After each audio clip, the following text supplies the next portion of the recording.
This is Tom, Negotiating with Jesus. So I don't really have a topic today.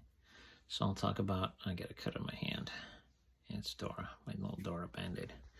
Today got I think a piece of wood in my hand from yesterday. It's a little painful, but I made it through. So I'll get controversial today. Just give a real quick thought on, so I preached at a Methodist church, United Methodist. Methodist just had a general conference that they made some pretty sweeping changes, and it's interesting.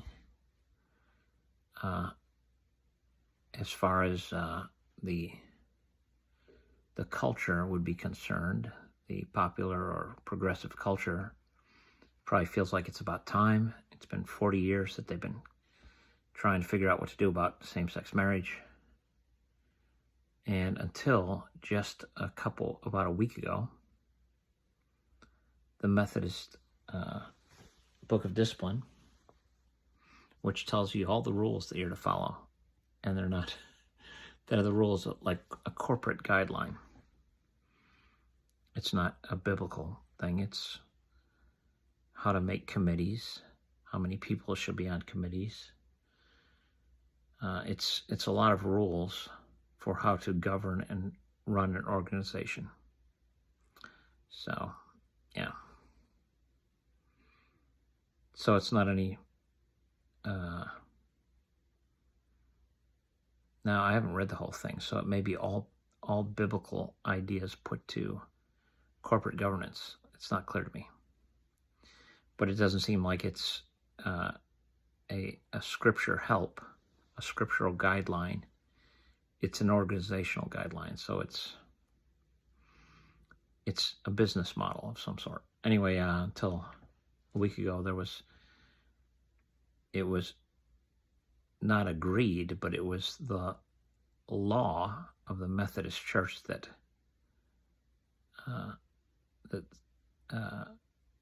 an active homosexual lifestyle is not. There's an actual word, not compatible with Christian or with biblical teaching, with Christian teaching. Was not compatible, and that was eliminated. So it was an LGBTQ kind of victory that the Methodist Church will not hold anything against anybody for any sexual preferences, for some sexual preferences. And it's a kind of modern turn from, it's not that being gay is new, it's as old as time. But in a lot of religious organizations, it's not been accepted. So I think if you decide to become Muslim, I think you would find that it is not accepted. I think that would be pretty standard. I don't think you'd want to come out as a gay Muslim. I think in a lot of religions, it's not accepted. And Christianity is this very gracious religion filled with people who struggle with grace at times. So some people think that Christians are mean. I tell you, they are not. They're regular people who sometimes have some kind of struggle with the tensions of living in a society that doesn't agree with you. Anyway, that was overturned, and it was a pretty big deal. And the other big thing was so I looked up the percentages of different races in the Methodist Church, and it seems that the statistics were that there's like 97% white people in the American Methodist Church.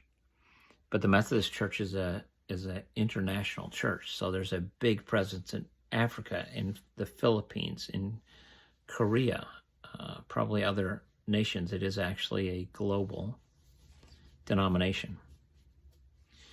So one of the big things I think that the progressive wing of the church wanted to do was give same-sex attraction equal footing. So same-sex marriage is equal to heterosexual marriage. There's no penalty for being actively homosexual. And then the other thing was that the big thing in the church is the Methodist Church is to end racism. And it's the racism it's the, what do you call it? The not cultural, the institutional racism. So I've struggled with this a little bit, and I have a black pastor friend who, being black, has a much more personal view of systemic racism, or whatever you would call it. And he can see what I can't see. So one of the first times I kind of came across it was when I sent him a thumbs up. And I had been using the white flesh-colored thumbs up. And he sent a black thumbs up. And I was like, oh, I didn't even know they had a black thumbs up. But that would be a systemic failure to limit black people to giving white thumbs up. So if a black man is only given this choice, it's some kind of system in which their representation is 0. So I looked it up, and the emojis used to be yellow. And it was like the Homer Simpson skin color. And there was some time when they started trying to be more culturally aware, and they started giving flesh tones. And I don't know exactly how or when that transpired, but that was part of the idea of what is this system where there's no representation. So I became aware that I am blind to much. But anyway, so that's one of the main key themes these past couple of years, is ending racism. And the other sweeping change, one of the sweeping change had to do with same-sex marriage and practicing gay pastors, gay, lesbian, bi, trans, I think the whole thing. There's no discrimination. The other thing was the racism. So one of the strange things is the African church is a large amount. They might be 50% of all Methodists now, the African Methodists. And if you're not aware, they may be largely a black community. In fact, so much larger than the black American footprint. It seems like, and I'll have to do a little bit of double checking, and you can put it in the comments and maybe I'll read it. But last time I read the comments, it hurt my little feelings. So probably you should just leave this video, because it's going to be a terrible waste of your time. And you'll never get this 8 minutes and 16 seconds back. Never. So what they did was, one of the things that happened in 2019 when they had a vote for this same-sex marriage push to become more progressive, is the black church from Africa came over and really added to the conservative numbers, because surprisingly, same-sex marriage is not that welcome in Africa. So some might think in the white progressive American church that the black people are backward, and we should get them out of our business. And that probably was all offensive. So while trying to eliminate racism, one of the solutions to the problem of moving the homosexual agenda forward is all these black people from Africa who don't really approve of it. So there's this other passage that needs to get further confirmation from the worldwide church, that what they'll do is make regional churches so that the black African people will have their own book of discipline. If they don't like same-sex marriage or whatever, they can do that over there. But we don't need them over here telling the white folks what to do.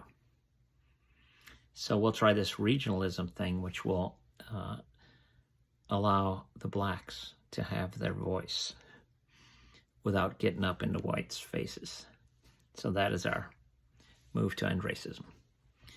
So it's just part of the struggle of life, of how do you sort through the world's struggles and difficulties and unfairness and brokenness and pain.